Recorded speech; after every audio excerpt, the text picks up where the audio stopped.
Hello everyone, welcome to Online Help Guide. Today in this video, I'm going to show you how to log into Rocket account.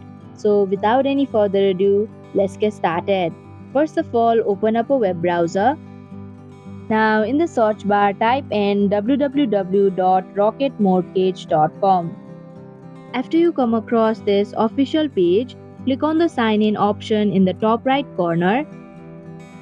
Here you'll have to enter your username associated with your account and your valid password.